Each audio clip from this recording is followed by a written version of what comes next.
कालचा पहिला दिवस आपण सर्वांनी पाहिलं अत्यंत उत्स्फूर्ततेनं माता भगिनी असतील, तरुण असतील, शेतकरी बांधव असतील यांनी या शेतकरी आक्रोश मोर्चाचं स्वागत केलं. ठिकठिकाणी अगदी लहानग्यांनी, आता लहानग्या लेकींनी सुद्धा सांगितलं की आमच्या उन्हातान्हात पावसा पाण्यात राबणाऱ्या आईबापाच्या, शेतकरी आईबापाच्या व्यथा वेदना तुम्ही मांडतात, यासाठी आम्ही पाठिंबा देतो.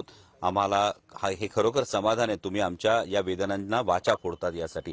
आणि आज केंदूरपासून आपण सुरुवात करतो. आज छत्रपती संभाजी महाराजांच्या या बलिदान स्थळी नतमस्तक होऊन ही आजच्या दिवसाची सुरुवात होते. कारण ही भूमी जी आहे ही स्वाभिमानासाठी लढणाऱ्या प्रत्येकासाठी प्रेरणा आहे.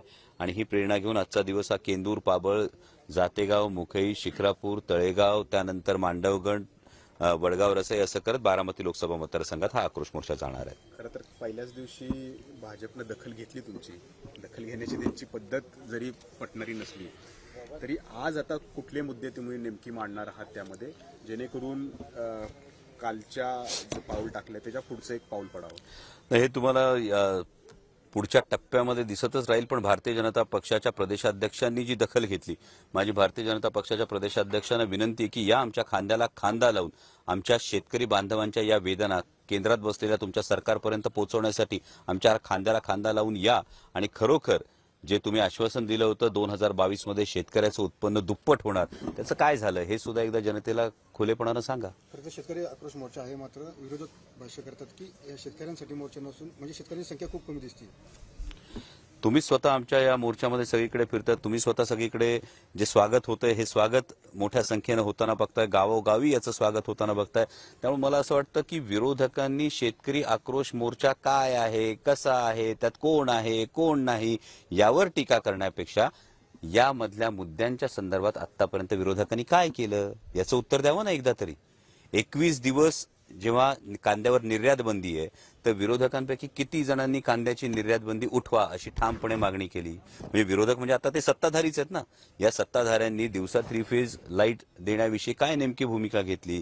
या सत्ताधाऱ्यांनी जे 5 रुपये अनुदान जाहीर केलं ते फक्त शासकीय दूध संस्थांना केलं, हे सरसकट का दिलं नाही याची उत्तरं आधी सत्ताधाऱ्यांनी द्यावं आणि मग इतर चर्चा कराव्यात. भाजपने तर तुमच्यावरती आक्षेप घेतलाच, परंतु तुमचे जुने सहकारी अमोल मिटकरी यांनी एक ट्विट केलेलं आहे. मला वाटतं अमोलजी मिटकरी यांचा या संदर्भातला अभ्यास हा किती आहे याची मला खरोखर कल्पना नाही. मला वाटतं त्यांनी जर याची संपूर्ण माहिती घेतली की एकूण किती कारखान्यांना ही कर्ज हमी देण्यात आली, त्यातले किती कारखाने हे एनपीए मध्ये होते आणि एनपीए मध्ये नसलेल्या काही कारखान्यांना अशा पद्धतीची कर्ज हमी टाळण्यात आली का, यामध्ये काही महाराष्ट्र सरकारकडून यामध्ये काही राजकीय पक्षपातीपणा होतोय का, मला वाटतं या सगळ्याची जर माझे सहकारी आणि माझे मित्र आमदार अमोलजी मिटकरी यांनी संपूर्ण माहिती घेतली तर त्यांच्यासाठी सुद्धा दूध का दूध, पाणी का पाणी होऊन जाईल. कारखाना सुरू होऊ शकला आहे, शेतकऱ्यांचा काही रोष पाहायला मिळेल या संदर्भामध्ये सातत्यानं प्रयत्न सुरू आहे. मला माझ्या शेतकरी बांधवांवर हा विश्वास आहे आणि या शेतकरी बांधवांना सुद्धा ही खात्री आहे की स्वतः अशोक बापू असतील, मी असेल, आदरणीय शरदचंद्रजी पवार साहेब असतील, आम्ही सर्वजण ही संस्था वाचावी यासाठी प्रयत्नरत आहोत. आणि हा दिलासा आणि हा विश्वास हा आमच्या सर्व शेतकरी बांधवांना असणार आहे. 12 गावांचा पाणी प्रश्न असेल किंवा गोडवंगा, हे आजचे शेतकऱ्यांचे प्रमुख प्रश्न असणार आहेत, त्या भागात तुम्ही आज फिरताय.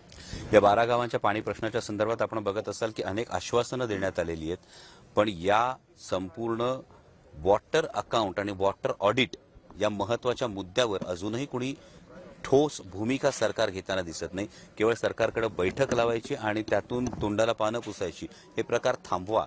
खरोखर जर या गावांना पाणी द्यायचं असेल तर नेमकं वॉटर ऑडिट काय आहे आणि त्याच्यासाठीची ठोस उपाययोजना काय, या गोष्टी समोर येणं जास्त गरजेचं आहे.